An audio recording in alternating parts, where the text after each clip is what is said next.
नमस्कार। आज की इस वीडियो में मैं लेकर आई हूँ पद परिचय और इस वीडियो में हम समझेंगे सर्वनाम के आधार पर पद परिचय।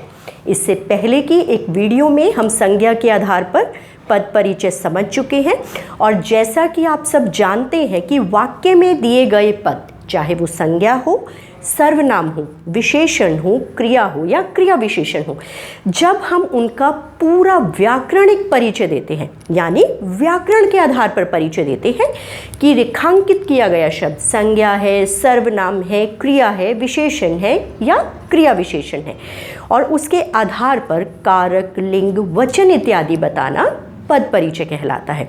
तो आज की इस वीडियो में हम समझेंगे सर्वनाम के आधार पर पद परिचय। तो जाहिर सी बात है कि आपको सर्वनाम उपविषय भी समझ में आना चाहिए और सर्वनाम से संबंधित एक वीडियो मैं पहले बना चुकी हूं, तो यदि किसी को कोई शंका है तो आप पहले सर्वनाम से संबंधित वीडियो ज़रूर देखिए। तो आइए हम समझते हैं। बेटा, किसी भी आधार पर जब हम पद परिचय देते हैं तो कुछ बातें बताना हमारे लिए आवश्यक है, जैसे भेद, लिंग, वचन, कारक और संबंध। अब इसे बताने के लिए मैंने कुछ उदाहरण दिए हैं और जैसा कि मैंने पहली वीडियो में भी आपको बताया था कि अपने कार्य को सरल करने के लिए मैंने एक टेबल यहाँ बना दी है। हमारा पहला वाक्य है, मैं रोज़ सुबह बगीचे में घूमना पसंद करता हूँ। अब आपके लिए कंफ्यूज होने की बात नहीं है, क्योंकि मैं आपको पहले ही बता चुकी हूँ कि हम आज सर्वनाम के आधार पर पद परिचय समझ रहे हैं। तो दिया गया, रेखांकित किया गया जो शब्द है वो सर्वनाम है। मैं, यानी हम स्वयं के बारे में बात कर रहे हैं, तो क्या हुआ? उत्तम पुरुषवाचक सर्वनाम। और मैंने क्या किया है आप देखिए, हमारे अगले वाक्य में हम बाग में गए, यहाँ हम शब्द रेखांकित है। दौड़कर जाओ और बाजार से कुछ ले आओ। यहाँ प्रत्येक वाक्य में मैंने एक या दो सर्वनाम शब्दों को रेखांकित किया है।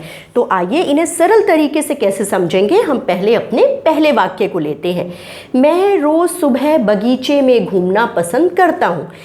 तो हम जब अपनी टेबल बनाएंगे, सबसे पहले यहाँ लिखेंगे क्रम संख्या, शब्द, भेद, लिंग, वचन, कारक और संबंध। इससे हमें ये फायदा होगा, हमें बार बार ये लिखना नहीं पड़ेगा। तो सबसे पहले मैं, उत्तम पुरुषवाचक सर्वनाम, पुल्लिंग। क्यों कहा? मैंने कहा मैं घूमना पसंद करता हूँ, और जैसा कि आप जानते हैं क्रिया शब्द से हमें लिंग का पता चल जाता है। तो मैं उत्तम पुरुषवाचक सर्वनाम, पुल्लिंग, एक वचन, और घूमने की क्रिया कौन कर रहा है? मैं कर रही हूँ, यानी कर रहा हूँ। तो हम इसे क्या कहेंगे? कर्ता कारक। और ये हो गया घूमना क्रिया का कर्ता। जब हम संबंध बताते हैं, अधिकतर विद्यार्थियों को परेशानी होती है संबंध किस प्रकार लिखा जाएगा। बच्चे, जो भी यहाँ पर क्रिया दी जाती है, जैसे कि घूमना यहाँ पर क्रिया है, घूमना क्रिया का कर्ता, जो भी कारक है रेखांकित हमारे शब्द का, वही आपको लिखना होता है। आइए अब दूसरा उदाहरण समझे। हम बाग में गए। हम उत्तम पुरुषवाचक सर्वनाम है और जैसा कि आप जानते हैं हम एक वचन के लिए हम प्रयोग नहीं करते, तो पुल्लिंग है, ये बहुवचन शब्द है। और बाग में गए, फिर से ये क्रिया किसने की? हमने की, तो हम क्या हो गए? कर्ता हो गए, और गए क्रिया का कर्ता। इसके बाद देखिए हमारा अगला वाक्य, दौड़कर जाओ और बाजार से कुछ लाओ। अब यहाँ साफ है, कुछ लाने के लिए कहा गया है, बताया नहीं गया कि क्या चीज़ लानी है। तो कुछ क्या हुआ? अनिश्चयवाचक सर्वनाम, पुल्लिंग है, ये भी एक वचन है, कर्म कारक, क्योंकि जो चीज़ मंगवाई गई है, जाहिर सी बात है कोई वस्तु मंगवाई गई है तो वो कर्म है, कर्म कारक। और लाओ, यहाँ पर क्रिया कौन सी है? लाओ है, तो हम क्या लिखेंगे? लाओ क्रिया का कर्म। हमारे अगले वाक्य में मैंने दो शब्दों को रेखांकित किया है। पहला है, मैं पिछले साल उसे मुंबई में मिला। बहुत आसान है, मैं यानी उत्तम पुरुषवाचक सर्वनाम, मिला लिखा है इसलिए पुल्लिंग हो गया, एक वचन है, कर्ता कारक है, और मिला था क्रिया का कर्ता, क्योंकि मिला था क्रिया है ना यहाँ पर। और उसे, बेटा अगर हम यहाँ अब उसे शब्द को देखेंगे तो ये अन्य पुरुषवाचक सर्वनाम है, जबकि मैं यहाँ पर उत्तम पुरुषवाचक सर्वनाम था। अब जिसे हम मिले हैं वो पुल्लिंग या स्त्रीलिंग कोई भी हो सकता है, यहाँ क्लियर नहीं दिया, तो आप लिखेंगे पुल्लिंग या स्त्रीलिंग। एक वचन है, कर्म कारक है।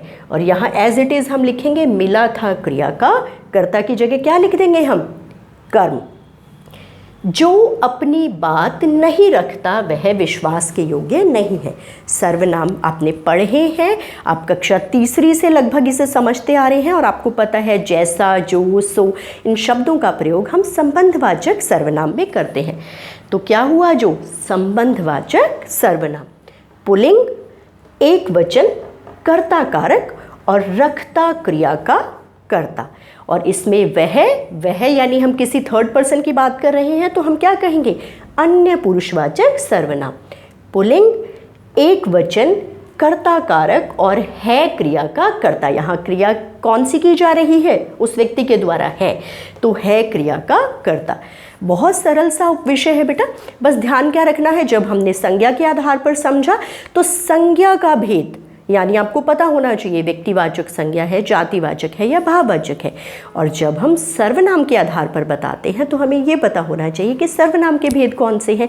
तो यदि आप रेखांकित किए गए शब्द को अच्छी तरह पहचान लेते हैं तो बहुत आसानी से आप उसका अन्य परिचय, चाहे वो कारक है, लिंग है, वचन है, बाकी सारी चीज़ें बता सकते हैं। आशा है आपको ये उपविषय सरलता से समझ में आ गया होगा। धन्यवाद।